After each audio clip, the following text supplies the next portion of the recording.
being a diverse group is definitely became a good thing. I just hope it doesn't get to the point where it becomes the gimmick, because Filipino from the Philippines, a native Filipino came here in 1989.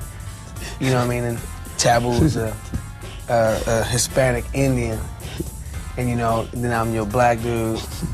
I just hope they don't get, you know what I mean? It's Black Eyed Peas, you know, the multicultural rap group. You know what I mean? I just hope it don't get that way. If the album does succeed, and we do succeed in, as far as you know, the rate that we sell and the more known we become, I hope it doesn't get too bubblegummy. So today's topic is one everyone recognizes, even if you've been sleeping under a rock. Having sold an estimated 80 million records worldwide, the Black Eyed Peas are one of the most best-selling groups of all time. They are famous for insane chart toppers like I'ma Be, Meet Me Halfway, I Got a Feeling, and Where's the Love? But aside from their stellar discography, the group has had multiple lineup changes, 3 bombshell lead changes, and has a colorful history of controversy. From a punked prank gone wrong to nightclub bouncers, the crew like to brawl and have been famously surrounded by attention. Today we will discuss it all. Why did the Black Eyed Peas suddenly vanish? And why aren't they dropping much music today? Let's find out. In its earliest version, the Black Eyed Peas were an entirely different crew and had a different name. Formed around 1988, the original group was created by William James Adam Jr., will.i.am, then going by Will 1X, and Alan Pinetti Lindo Jr., Apple the App, who just so happened to meet at a dance club. The pair recruited 3 of their friends, Dante Santiago, Mookie Mook, and DJ Motivate, and thus Tribal Nation was born. In its original inception, the group was actually a breakdancing squad, but they later turned their attention to music.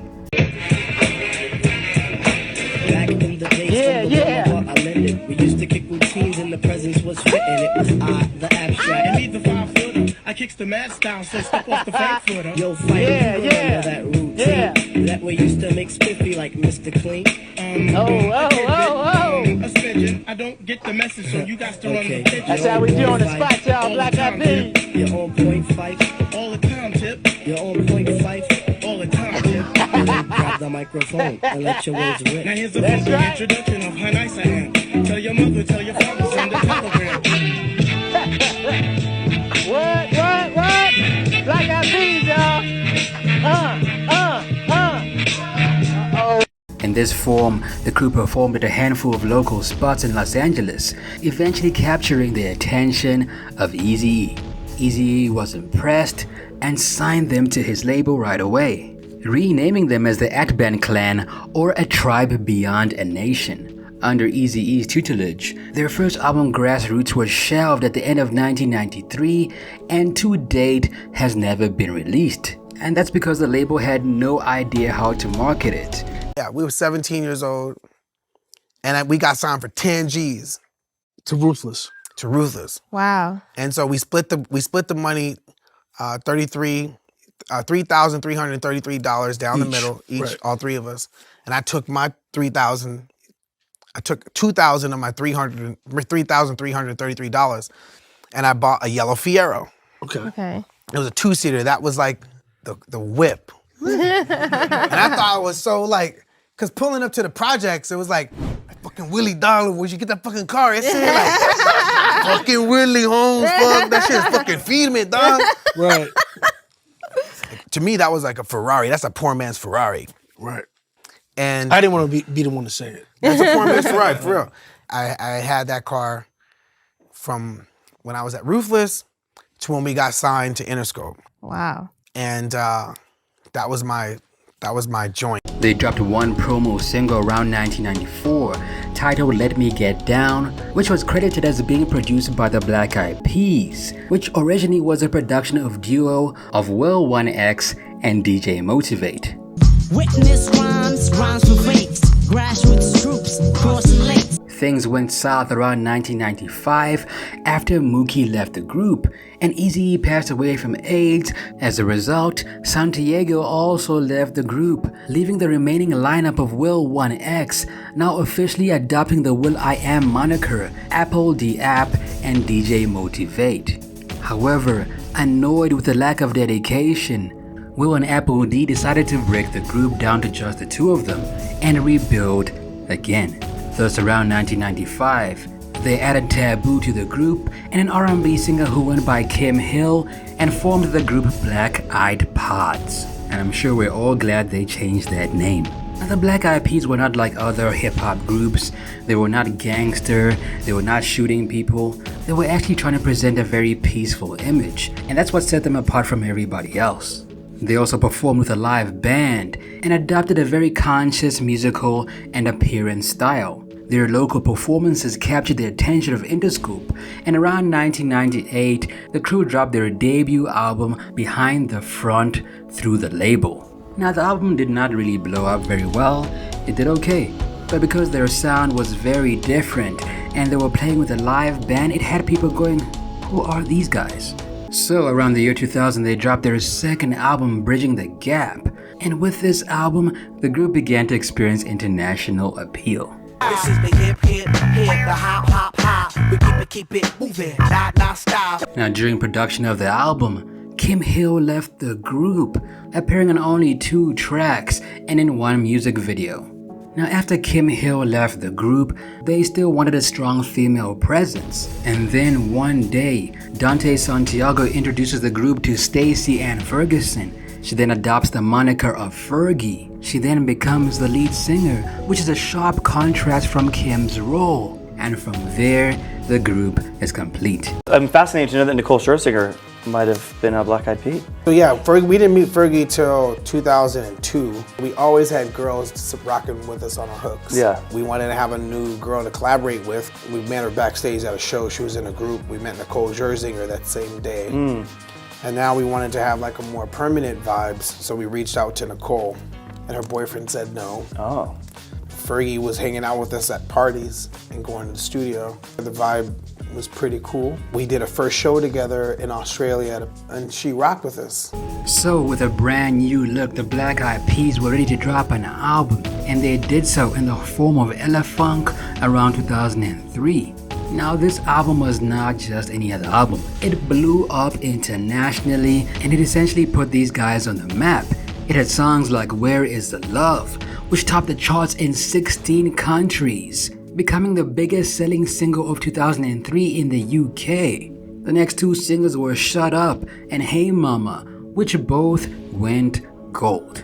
And if that wasn't enough, they dropped another song from the album called Let's Get It Started, which goes 3 times platinum despite it not being the lead single. Let's get it started. Let's get it started in here. In 2001, we went in the studio to work on this.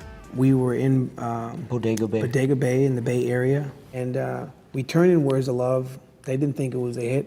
We wrote Let's Get It Started, Let's Get Retarded, turned it in. They didn't think it was a hit. So we would turn all these songs in, and they said it wasn't a hit. So that's why we was like, you know what? Let's do us. We always knew that this would potentially be our last record. So we weren't trying to make hits. We were just trying to make good songs that we liked and enjoyed. And we were all going through some tough times, And this record was like therapy for us. The following year, they had more success. They won a Grammy for Best Rap Performance by a Duo or Group, as well as nominations for Record of the Year and Best Rap Song. Overall, the album earned certifications all over the world, going 2 times platinum in the US. Now, 2004 was also the year that the Black Eyed Peas first began to earn the reputation of not being afraid to physically protect each other. Around that time, Ashton Kutcher was hosting Punk'd, a smash hit that spawned many meme-worthy moments of A-list celebrities having meltdowns. But one prank never even made it to the screen, instead becoming one of the show's most infamous flops. It involved a fake arrest on will.i.am and resulted in an all-out brawl taking place. Now, before the prank went down, will.i.am was informed that a prank was about to take place, but clearly no one else knew. Despite the episode never airing, we got to find out what exactly happened on that day. Here it goes. When one of the cops acted like he was going to slap the cuffs on will.i.am, one of his friends punched the cop in the jaw, which sent him flying backward into a pool. Then, the guy tackled another one of the prop cops, and they both went tumbling into the pool. The fake arrest took place within a brothel, but no one thought the squad's entourage would try and physically fight the officers. As soon as the first punch was thrown, the prank was shut down, and the crew explained that it had all been a joke and it had been filmed on a hidden camera. Now, this notion was not well received, and this episode did not get to air at all. Now, despite the squad never actually getting involved directly in the altercation themselves, this incident would not be the last of its kind. So, in 2005, the Black Eyed Peas dropped their fourth album, Monkey Business. It far outperformed Elefunk, topping the main charts in 9 countries and peaking at number 2 on the Billboard 200. In the US, it sold about 3 million copies and went on to sell about 9 million internationally. The singles include Don't Funk With My Heart, Don't Lie, My Humps, and Pump It. Come on, baby, just pump it. Pump it. Pump it. The singles were highly publicized, with Don't Funk With My Heart earning them their second Grammy, while the song My Humps earned a significant amount of critical attention. According to some critics, it was considered to be sexist, misogynistic, and too highly sexualized for mainstream listening. At the time, the Black Eyed Peas were already coming under fire because according to the fans, they were selling out. And this is something that the Black Eyed Peas themselves spoke about not doing in the past. So even though the Black Eyed Peas were breaking boundaries and selling all these records, they were criticized for overexposure, and their music was called disposable pop. Now, in my opinion, when you're making a lot of noise, that's when the haters start to hate. But at the same time, the Black Eyed Peas were drifting away from their traditional sound and becoming more pop. So in a way, they were selling out. Now, throughout 2005 and 2006, the crew toured the world and went hella mainstream, endorsing brands, doing web shorts, and made songs specifically to advertise, like the song More, which was written for Pepsi. Now, towards the end of 2005, they headlined the halftime show at the Grey Cup, and this information becomes important later on, so do remember it.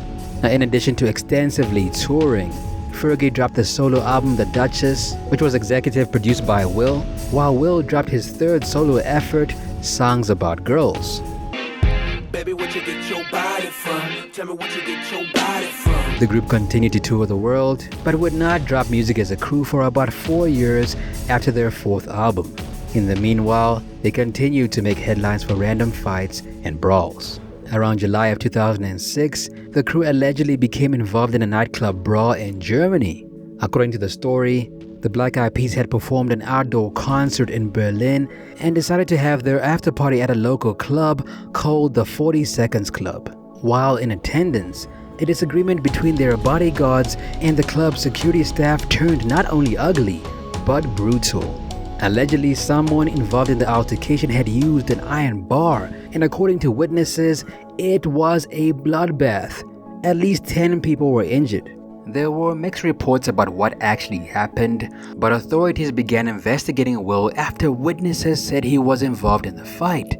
The details and timeline were unclear, but according to the police spokesman, the fight began around 1 a.m. between the club's doorman and the group's bodyguard. Some sources say the group's bodyguard kept letting people in, even though the club's VIP section was already full, which caused the conflict. Others said it happened because their bodyguard was shining a flashlight into cameras to stop pictures from being taken. Either way, the situation got out of control. Then a fight broke out, with the doorman on one side and the bodyguard on the other side. A champagne bottle was used, but as far as what the singer did, there are various reports that contradict one another, and it's not yet clear what happened. Will and both members of security were taken into custody to give statements and contact details before being released.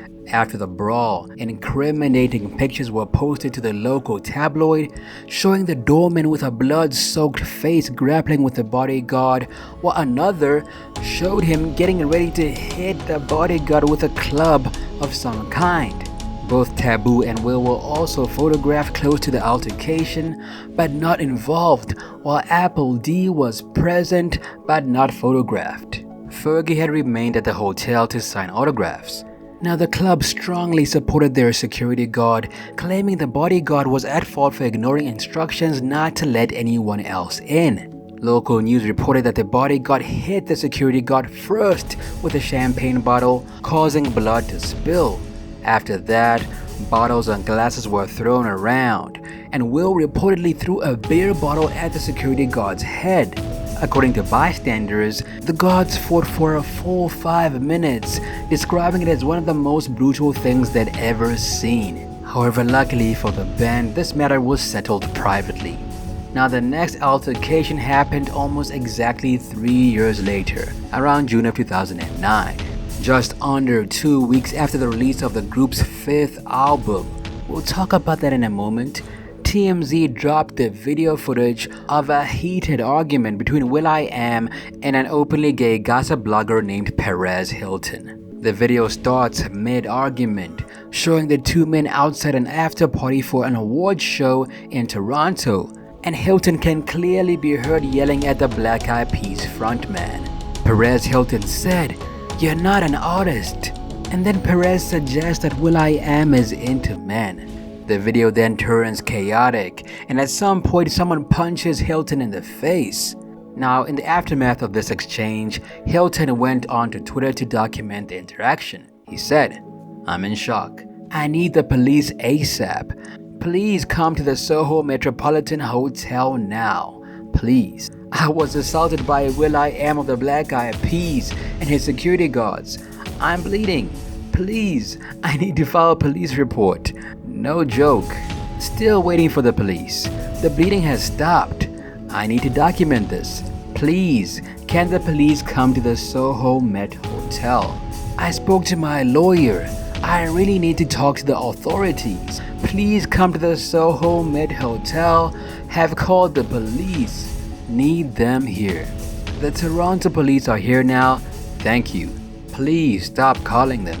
Now, contrary to Hilton's original report, it turned out that Will had never raised a hand to him, nor had security. It was actually the crew's manager, Polo Molina, who turned himself into authorities hours later. It also turned out that Perez had been the instigator in the altercation, and he faced a world of backlash afterwards. Now, after Hilton's tweet collection, Will dropped his own video the next day explaining his side of the story. According to him, Perez had disrespected Fergie and called him the homosexual slur in response to will.i.am asking him to not be blatantly rude to the group. Perez then responded to Will with a 12-minute video in which he claims that will.i.am accosted him multiple times over the course of the night, ranting that Hilton should respect him and the Peas. He then alleges that the crew's manager punched him in the eye 3 times, adding that he was bleeding when he touched his eye after the incident. It sounds like he was making a lot of this up from the sound of things. Now, the majority of fans seem to side with the Black Eyed Peas in this instance, and Hilton got a lot of hate. Not only from celebrities trolling him for tweeting about needing police instead of calling them, but also from the LGBT community. So, after coming under attack from the community, Perez issued an apology of sorts while still somehow defending his use of the slur on his blog.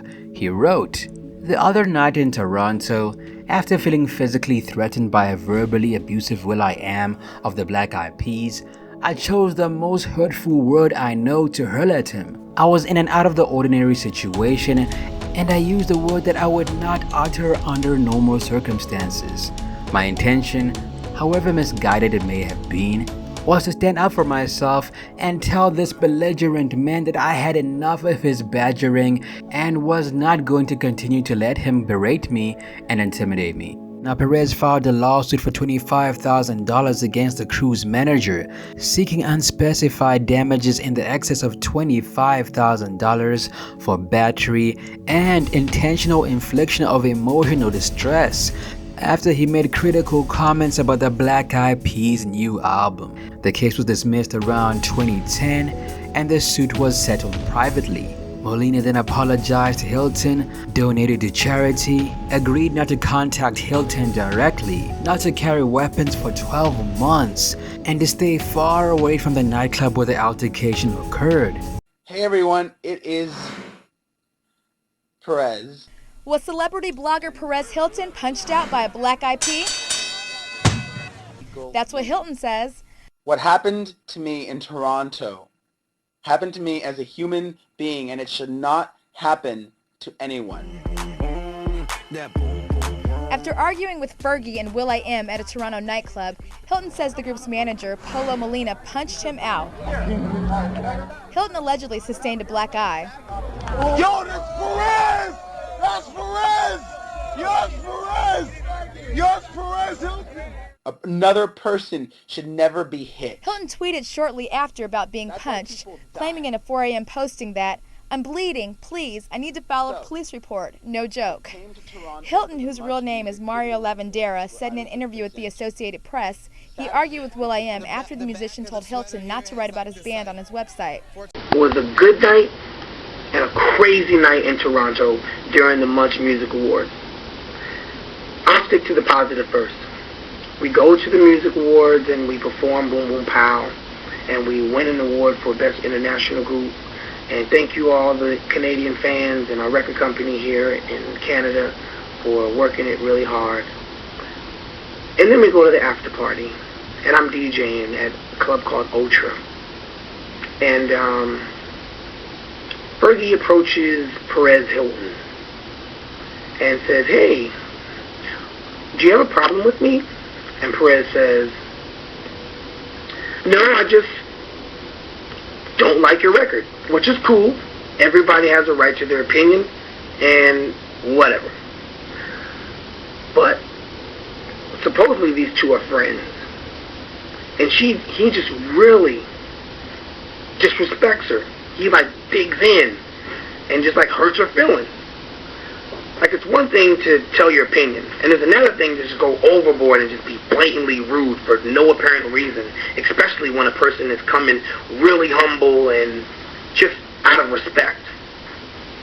I don't even know what gives this guy the authority just to be so rude like that, but that's beside the point. Fergie then comes to me and very emotional, and it makes me emotional because that's my sister.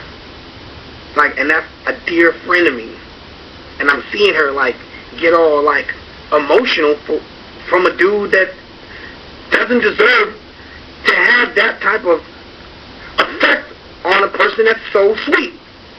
But anyway, maybe I'm biased because Fergie's like a sister to me, but still, that doesn't give a person a right to be that rude. And he was blatant and loud about it, so much that he felt uncomfortable and left the club. So then Fergie comes to me, and like I said, she tells me how she feels. Our party's over with, so I go to another after party after our after party is done. And then I see the guy. And I go up to him and I say, "Hey, can you do me a favor, Perez?" And he says, "I can't keep any promises." So I said, "Okay, no problem. Can you not be blatantly rude with our group on your website? It's one thing to express your opinion, everybody has a right to, and your criticism is cool. But don't be blatantly rude. That's just wrong. You don't have to be disrespectful. You don't have to be disrespectful." That's all I said. And he says, "I don't respect you." I was like, "What?" "Okay, well, if you don't respect me, that's cool. You don't have to respect me. But I respect you. And I don't know you, but I have to give you respect, regardless if I don't know you or not, because that's just how my mom made me." So this dude walks away. I leave. And then he says, "You know, that was very faggot of you for coming at me like that." So I was like, "Yo, dude, I was just saying keep our name out of your mouth if you're going to be disrespectful." So this dude says, in front of a whole bunch of people outside, a bunch of fans outside of Canada, and says, "You're a faggot, Will I Am." Right? So I'm like, wow, dude. Wow. Whatever, dude. So these fans are like, "Yo, Will I Am, you gonna let him talk to you like this?" I'm like, "Yo, it's cool, dude. That's just how that dude is, whatever." Right? So he walks away, and then one of the fans get all like crazy, and they like start some stuff with Perez Hilton. And I'm sitting there just minding my own business, waiting for a car and whatnot. But it just goes to show you how crazy things could get. It's not that serious. It's all music and opinions. People make a career from opinions, which is cool. But don't be disrespectful about it. And fans get all crazy about it. That's all I gotta say today. Tonight was a good night, but it ended kind of crazy. On my way to London. Peace. Now, just under 2 weeks prior to the incident, the Black Eyed Peas dropped their 5th album, The End. Energy Never Dies. The album far exceeded the success of all the previous albums, finally topping the Billboard 200 and becoming the 7th best-selling album of 2009 in the US. Now, this was probably their most successful album single-wise. It spawned about 6 singles, the 5 times platinum Boom Boom Pow, the chart-topping diamond certified I Got a Feeling, the 2 times platinum Meet Me Halfway, the chart-topping 2 times platinum I'm a Bee, Rock That Body, and Missing You.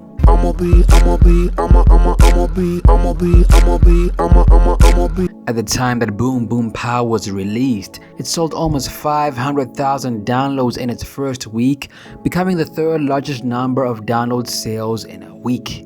And the success continued. By July of 2009, Billboard announced that the Black Eyed Peas had set a record for the longest successive #1 chart run by a duo or group in Billboard Hot 100's history. It's still a title they hold. Out of 6 Grammy nominations at the Grammys, the Black Eyed Peas won 3 for Boom Boom Pow, I Got a Feeling, and they also won Best Pop Vocal Album.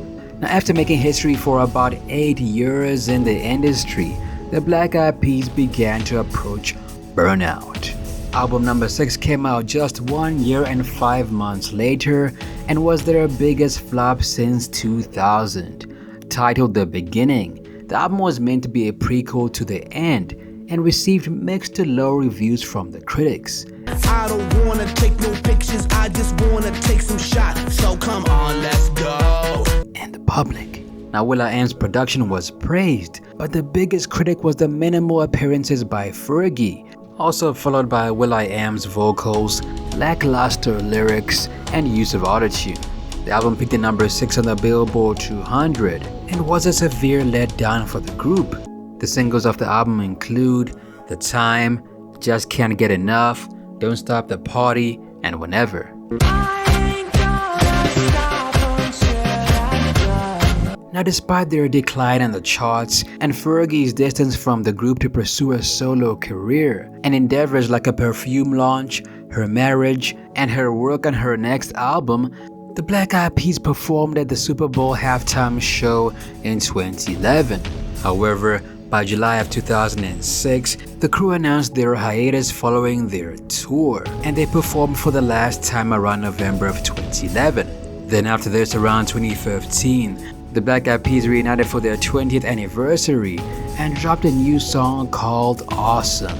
It noticeably did not include Fergie, leading many fans to dismiss their reunion before it ever happened. This is awesome. This is awesome. This is awesome. They dropped another song after this called Yesterday, which also did not feature the blonde bombshell. The next song they dropped was titled #Where Is the Love around 2016 and was both their first reappearance with Fergie since their reunion. Yeah, what's going on with the world, mama? And their last with her to date.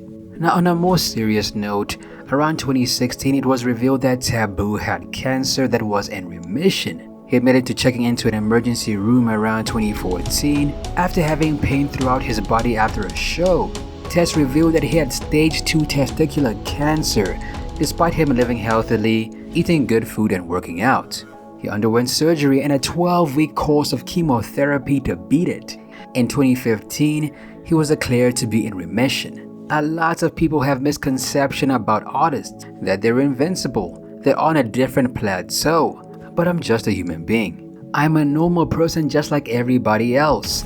I just may have a different job, but I have kids, a wife, I bleed, I went through cancer. So around 2017, Fergie's lack of presence within the Black Eyed Peas was becoming too noticeable to ignore, and rumors began to swirl that she had left the group. Will, ever the Black Eyed Peas spokesman, shot down the rumors, claiming that Fergie was just taking a break from the crew to work on her second album, which was supposed to come out that year. He also revealed that she would not feature on the group's 7th album, which was very suspicious. But the very next day the lineup changed. See, while Fergie had been doing Fergie, will.i.am had been going solo, and Taboo was protecting his testicles, Apple the App was quietly taking the world by storm. He had been spearheading the voice franchises, and in the process he had discovered a protege by the name of J. Ray Soul. J. Ray Soul had been a Philippines Edition Season 1 finalist by the name of Jessica Reynosa, and after Fergie's confirmed absence, the crew welcomed her to the lineup as a female vocalist and semi-official member.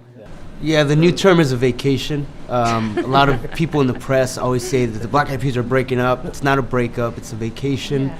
The crew's 7th album, Masters of the Sun Volume 1, was dropped in October 2018 as their last album through Interscope and was a total flop. It didn't really chart, gained no certifications, and spawned 3 non-charting singles in the form of Ring the Alarm, Constant, and Big Love. Around 2019, they signed a new record deal with Epic Records and dropped the non-charting singles Be Nice with Snoop Dogg and Explosion with Anita. Towards the end of the year, they appeared on the Bad Boys for Life soundtrack, and the song actually went double platinum and was the first entry into the Hot 100 since around 2011. Now in 2020, they dropped the gold certified Mamacita, as well as Feel the Beat with Maluma, another song called Vida Loca, and Girl Like Me with Shakira, which also went gold. All 4 of these singles were released from the crew's 8th album, Translation, which came out through Epic Records the same year. Baby, tonight's like fuego. We about to spend a dinero. And became their last entry into the Billboard 200 at number 52. That same year, will.i.am finally admitted that Fergie had left the group, and it was not a break, although there seemed to be no hard feelings. We love her, and she's focusing on being a mom. That's a hard job, and that's what she really wants to do, and we're here for her. And she knows how to contact us for a retreat or a breakaway. We love Fergie, and we don't want anything but awesomeness for her. Now around 2021, the Black Eyed Peas released just 1 single, Hit It with Saweetie. Baby, let's go one more time, ayy. Replay and rewind, ayy. But the song did not chart. But what did happen around 2021 is will.i.am was involved in a half-hearted feud with Kim Hill, the original female member of Black Eyed Peas. And this had Day One fans everywhere going insane, especially when her 10-year-old son Cassius entered the chat. See, it all began when will.i.am appeared on Wyclef Jean's Run That Back podcast, when he admitted that he was frustrated and hurt that the Black Eyed Peas were not considered a black group. Well, that's a weird angle. In 2004, Black Eyed Peas, we were just trying to get on. When you think of, like, I'm a black dude, but when you think of the Black Eyed Peas, we got so big that, and it still hurts a little bit that we're not considered a black group because we got that big.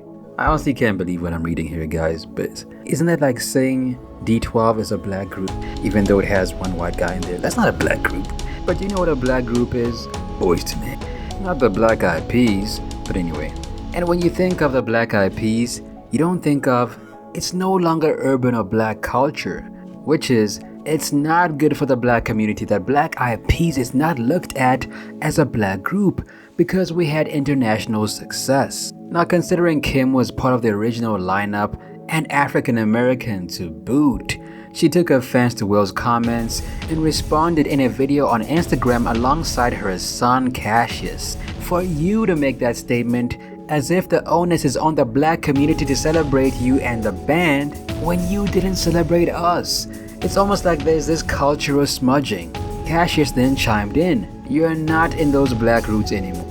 So I don't understand how you're not even going to talk about the black girl that you had in your group, and you're going to skip to 2004 and you say, "I don't understand how the black community isn't embracing us." Then Kim further explained her feelings in the video, and she referenced her 2019 New York Times documentary Almost Famous, in which she spoke about her time with the Black Eyed Peas and claimed that label execs were trying to get her to be more sexual to sell music. Yo, what's happening?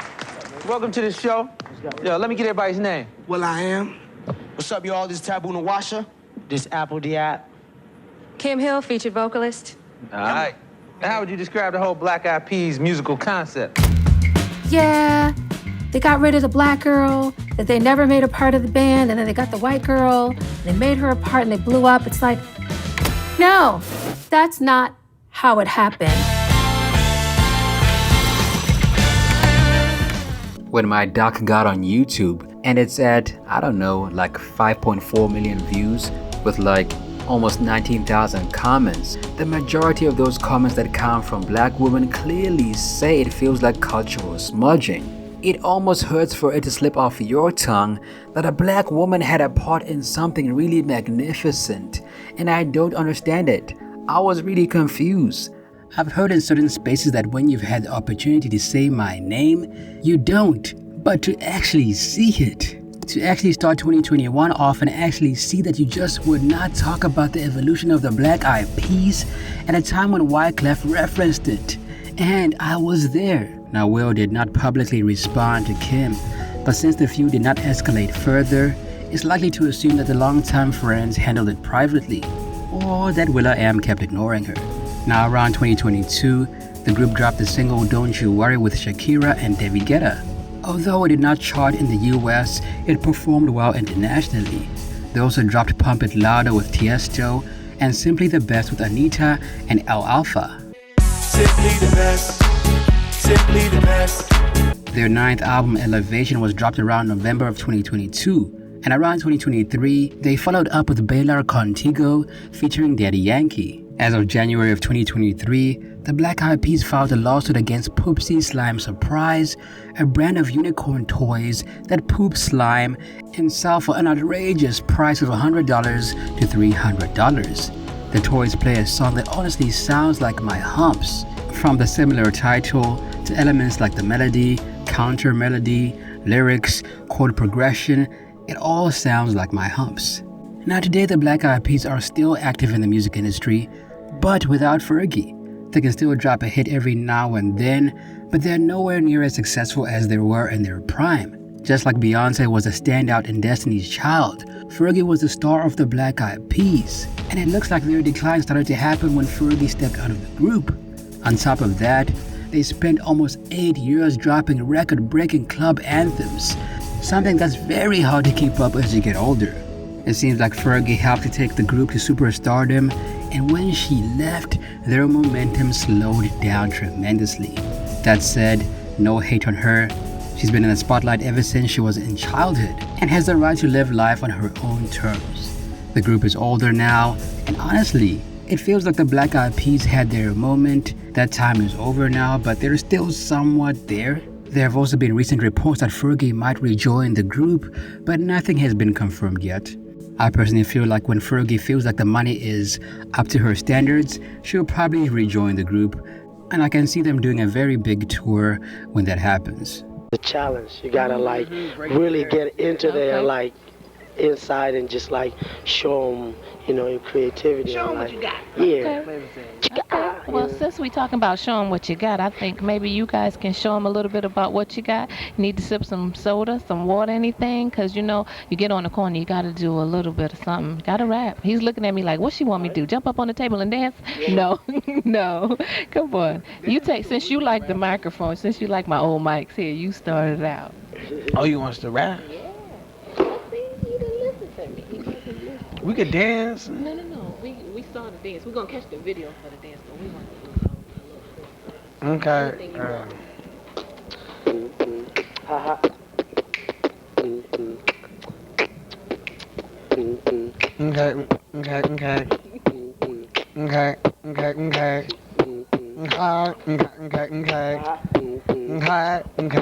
Okay. This what I am. Chilling in the seat. You put me on the spot. I'm rhyming over beats. Provided by my man. Apple DE app. We from the Black Eyed Peas. Lyrically, I'm on the slap. Your internet with a rhyme style and make it collapse. That's the way we do it. As a matter of fact, I got Velox. You got the braids. My man Taboo got something in the shade. Or shall I say his bandana? Slip like banana. Got the cocoa banner. Sprite, can I get drunk? Off of the front. It's the sober man hitting you with the rhyme, bumping in your trunk if you want to. I'm on the cut, shocking you with rhyme style, strut the beat when I hit ya. With a scripture, I pass it to my man Apple D app so we can kick it from the Philippine land. It's and like I be the Philippine man connection with the call. Will I am. On Spotify, they have about 40 million monthly listeners, which says that a lot of people still F with their music. Their top songs are I Got a Feeling, Don't You Worry, Where's the Love, Pump It Up, Pump It, and Meet Me Halfway. That's it from me. It's your boy Ali. What happened to the Black Eyed Peas in your opinion? Let me know down below. Also add me on Instagram at Ali Talks Music. Till next time, peace.